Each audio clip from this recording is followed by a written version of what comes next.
नांदेडच्या शासकीय विश्रामगृहात शिवसेना उद्धव बाळासाहेब ठाकरे पक्षाची महत्त्वपूर्ण आढावा बैठक पार पडली आहे।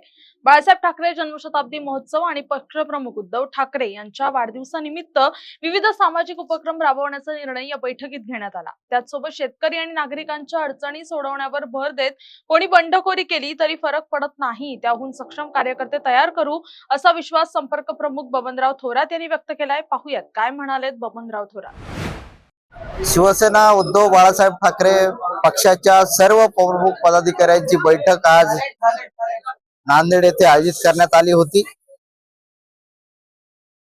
पक्षाची बांधणी, आगामी कालखंडामध्ये पक्षाच्या वतीनं राबवण्यात येणारे उपक्रम आणि नांदेड जिल्ह्यातील जनतेला अडीअडचणीत असलेल्या शेतकऱ्याला साथ देणं, लोकांच्या समस्या जाणून घेणं, लोकांच्या समस्येचं निराकरण करणं, या संदर्भामध्ये आज प्रमुख पदाधिकाऱ्यांची बैठक आयोजित केलेली होती।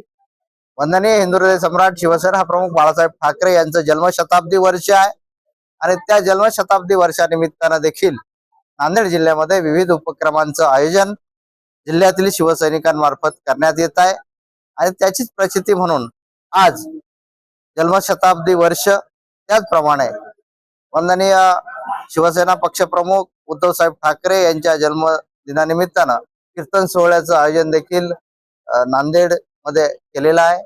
याही कार्यक्रमाला सगळे पदाधिकारी उपस्थित राहणार आहेत आणि आगामी कालखंडामध्ये उपक्रम, जनसेवा यातूनच संघटनात्मक काम पुढे राहील। सर, आपल्या पक्षाचे आमदार खासदार असतील मोठ्या प्रमाणात मागच्या वेळेस गेले आणि यावेळेस आपली संख्या ही शिंदे गटापेक्षा खूप जास्त होती।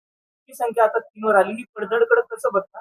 संघटन बांधणी यावस्थेत कोण गेलं याची चिंता आम्ही करत नाही, कोण गेलं त्यापेक्षा अधिकचे सक्षम पदाधिकारी तयार करणं, वंदनीय हिंदू हृदय सम्राट शिवसेना प्रमुख बाळासाहेब ठाकरे यांच्या विचारानं भारावलेला शिवसैनिक तयार करणं आणि जोपर्यंत वंदनीय हिंदू हृदय सम्राट शिवसेना प्रमुख बाळासाहेब ठाकरे यांचे विचार नांदेड जिल्ह्यातील शिवसैनिकांच्या मनामध्ये आहेत तोपर्यंत नांदेड जिल्ह्यातील शिवसेना कधीच कमी होणार नाही, वाढत जाईल।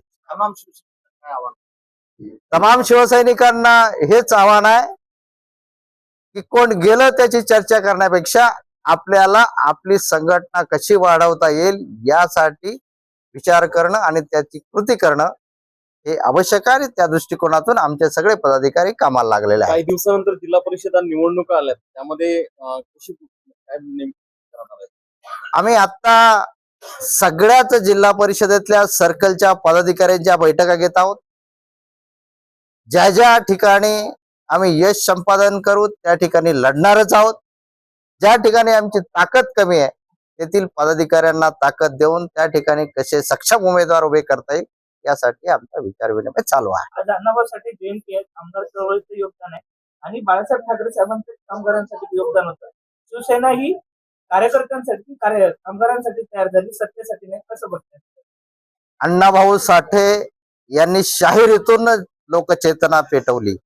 वंदनीय हिंदू हृदय सम्राट शिवसेना प्रमुख बाळासाहेब ठाकरे यांनी कुंचल्यातून प्रेरणा दिली आणि त्याच धर्तीवरती आज लोकशाहीर अण्णाभाऊ साठेंची जयंती आहे। मी त्यांना विनम्र अभिवादन करतो। त्यांचे विचार, त्यांचे शाहिरी विचार, त्यांच्या डफावरची थाप ही शिवसैनिकांच्या मनामध्ये कडाडल्याशिवाय राहणार नाही आणि शिवसैनिक द्वेषानं पुन्हा एकदा जन आंदोलन उभं करील, शिवसेना उभी करण्यासाठी मदत। आता जोकासू STP या अत्याधुनिक जॅपनीज तंत्रज्ञानाने सुसज्ज, quick installation, energy efficient, noiseless blowers, low maintenance या आणि अशा वैशिष्ट्यांनी परिपूर्ण जोकासू STP तंत्रज्ञान प्रकल्प उभारणीपासून ते विक्री पश्चात समाधानकारक सेवा देणारी, भारताबरोबरच परदेशात देखील प्रकल्पांची यशस्वी उभारणी करणारी company Deccan water treatment private limited.